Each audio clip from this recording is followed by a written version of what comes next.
Ah, the height of sophistication. Deep blackcurrant fruit, cigar box scent... Stop! And... This is too poncy.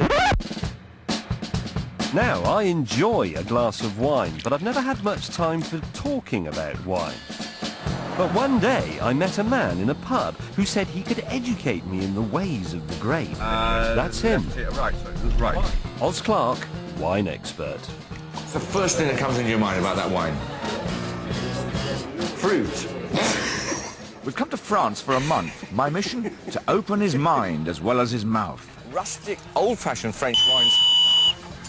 What is that? Smells like. That's my oscillator. That means you're talking rubbish. So far, he's had me sniffing cow poo and bathing with him in grape juice. I'm so unhappy, you've got no idea. Actually, I've been teaching James how to talk about wine. Trebor fruit salad. And even how to make his own wine. Oh, yes! But how will he rise to this week's challenge to find the perfect wine to go with a very special meal? What is spam? Spam is a high-quality meat product.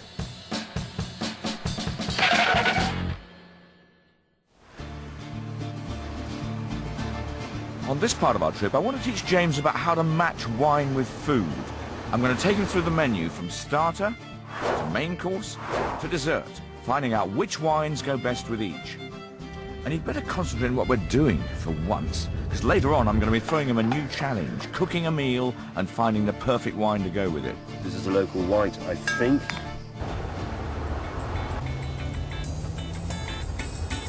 Our big wine adventure is taking us through the south, enjoying the stunning scenery on the road to Provence.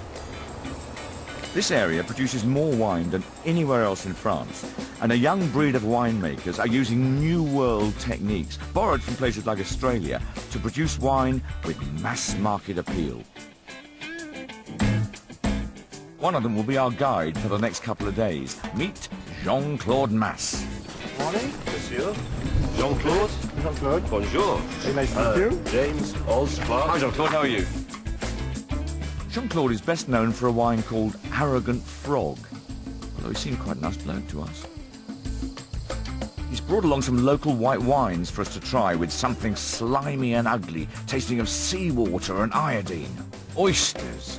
So today, basically, I've prepared a small program to show you a bit around of what we have here in this region of south of France.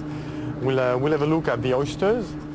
We'll see what they do with oysters, how they grow them, you know, on these parks here.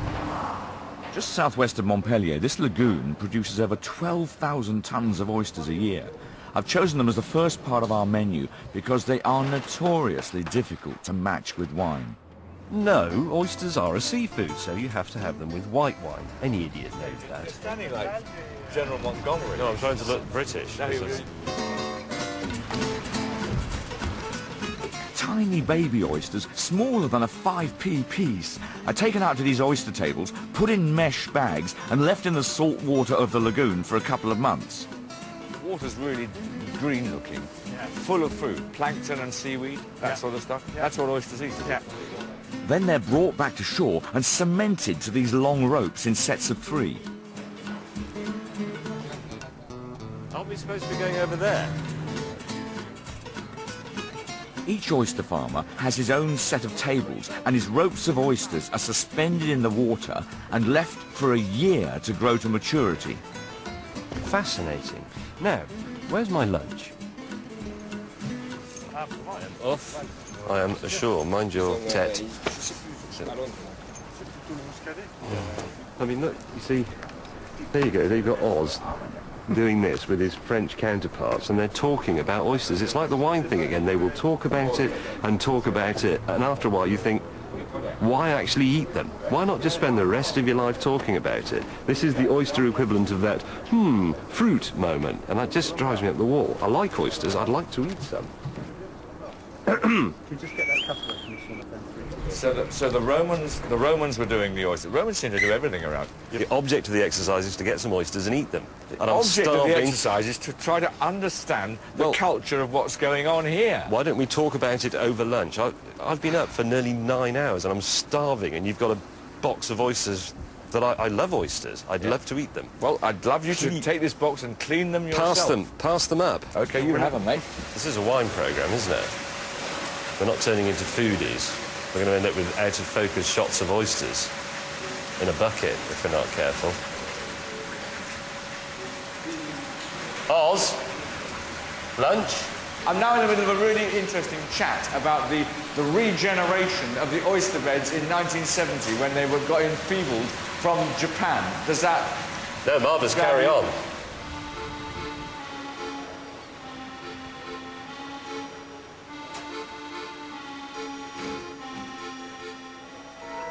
It's worse than I thought. I appear to have lost half a stone since this morning.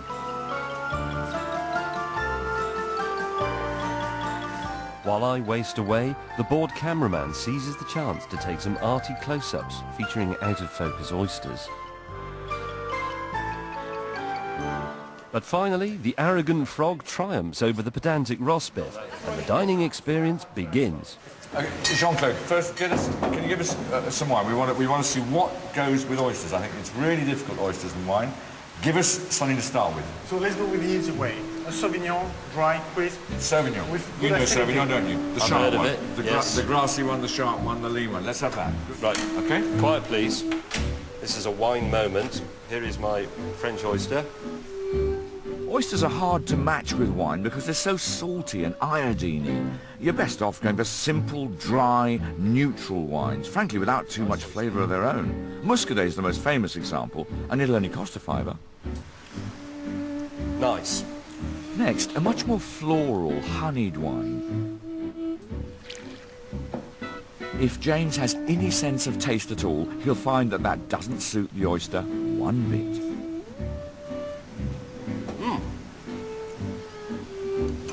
The oyster's too salty. Jean-Claude has brought along 6 or 7 local wines. Surely one of them will be right. It's less flavoursome, but it's got more high notes. And it's Oh, sorry, I finished it off. You'll have to... excuse me. But then the market for it. That was a very good one. Crispy, though. Almost very slightly two-stroke lawnmower engine. This is brilliant. I mean, I wholly recommend this to our viewers.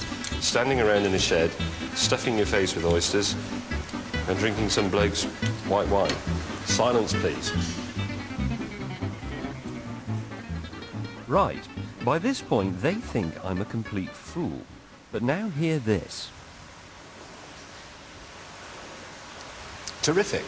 They compete very slightly in your mouth. The oyster that you think, ooh, that's a bit salty, and you put the wine and you think, ooh, that might be a bit sharp. No, it's nice. It resolves. It's like, well, I was going to make a musical analogy, but that will... Go on, make another one. No, it's just, it's like counterpoint. You see, in the classical era, music it essentially works vertically as a series of harmonies going that way, but in the Baroque era, it works as a series of melodies. Somebody said, I can't remember who it was, Baroque music is as fatuous as several people talking at the same time, but it isn't, because there is tension in the music going horizontally, but it resolves at the cadences, and that's exactly what happens with that. You think, ooh, oyster, ooh, wine. No, it's nice. You can make some sensationally intelligent comments occasionally. I can't believe I'm... Sorry, I'm going to have to go away for a minute. I've turned into a pond. Anyway, our ideal wine for oysters can be had for well under a tenner, and that is a wine result. I mean, the thing about James is that he's so determined to sort of behave like a sort of barroom lout all the time and stand there, you know, pushing his chin out and pouring wine down his throat, that it's a bit difficult sometimes to work out whether he's learnt anything at all. But he has. Because he has moments of lucidity in the middle of his bombast when he suddenly comes out with some really good remarks about wine, and he really shows he has understood some of the sentiments, some of the emotions that we're trying to talk about, some of the culture of wine that I'm trying to sort of surround him with.